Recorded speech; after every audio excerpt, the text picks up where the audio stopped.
And tonight, new details on how 13 suspects escaped from Gigiri police station in Nairobi indicate that they simply walked out of the station's main door under the watch of 2 police officers who were on duty a night shift at the time. Our crime reporter Franklin Wala reports that investigations have zeroed in on 2 officers for aiding the detainees to escape. The 2 officers have also been positively identified by a witness who was a suspect when the escape happened. Take a listen.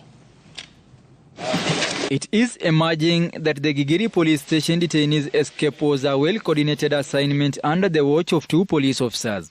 Preliminary investigations indicate that the detainees seemingly had a rather easy time walking out of the police cells. Citizen TV has since established that the 2 police officers on duty, the cell sentry and the duty officer, are at the center of investigations for aiding the escape. A suspect who was arrested for fraud offences and booked in the cells at the station on the fateful night told investigators the suspects did not escape by cutting wire mesh at the basking bay. Gigiri police station has 6 cell cubes, 3 on each side separated by a corridor.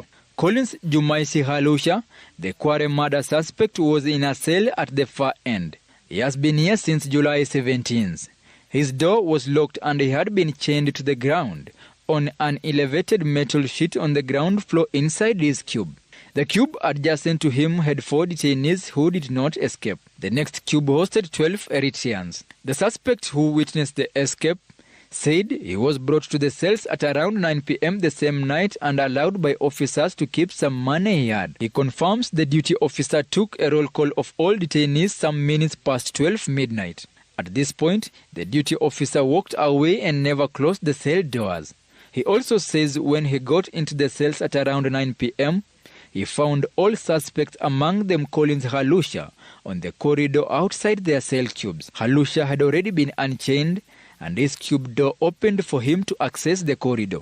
The suspect, who was present during the escape, said he saw 2 police officers being given some money by one of the Eritreans. After that, the officers said they were going to the canteen. He said one of the officers seemed drunk. Insiders at the station confirmed there is a corporal fond of reporting to duty while drunk. With the 2 officers out, there was opportunity for the 13 suspects to walk to their freedom through the report desk and vanished into thin air under the darkness. At 5:45 a.m., a woman who is assigned to serve the detainees and operates a food joint within the station walked into the cells to serve them breakfast. To her surprise, some of those she was to serve were not in the cells. She notified the 2 officers on duty. It took time for senior command to be notified of the incident after it came to the attention of the duty NCO. The witness to the escape has been able to identify the 2 policemen. A manhunt is on for the escapees.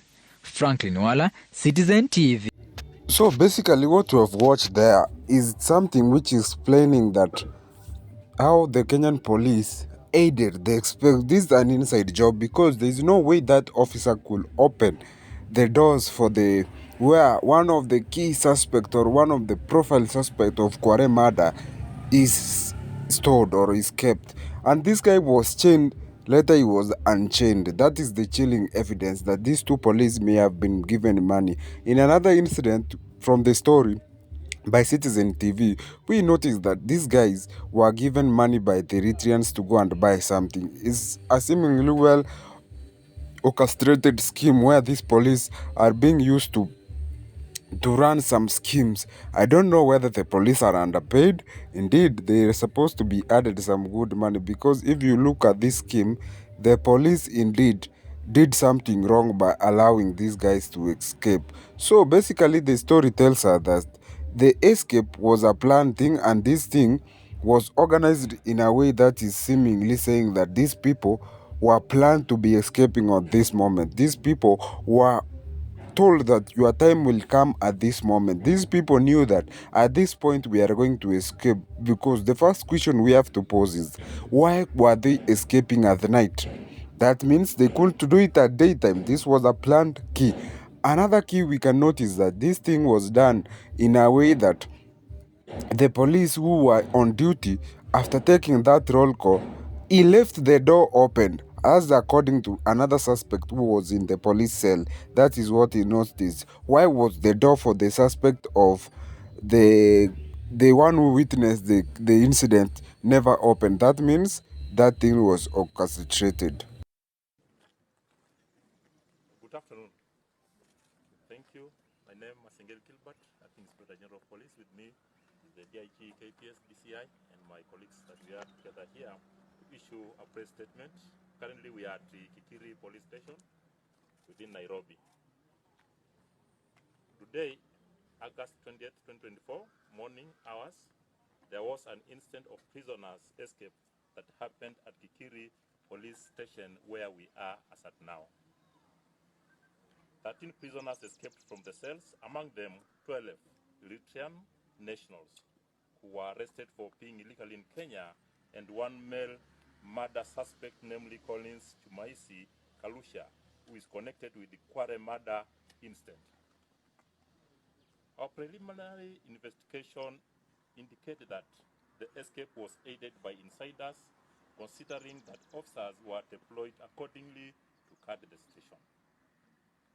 Consequently, I have interdicted 8 officers who were on duty last night, among them the Kikiri Sub-County Police Commander, OCS, Kikiri Police Station, Duty Officer, Duty NCO, Station Cards and Report Office personnel.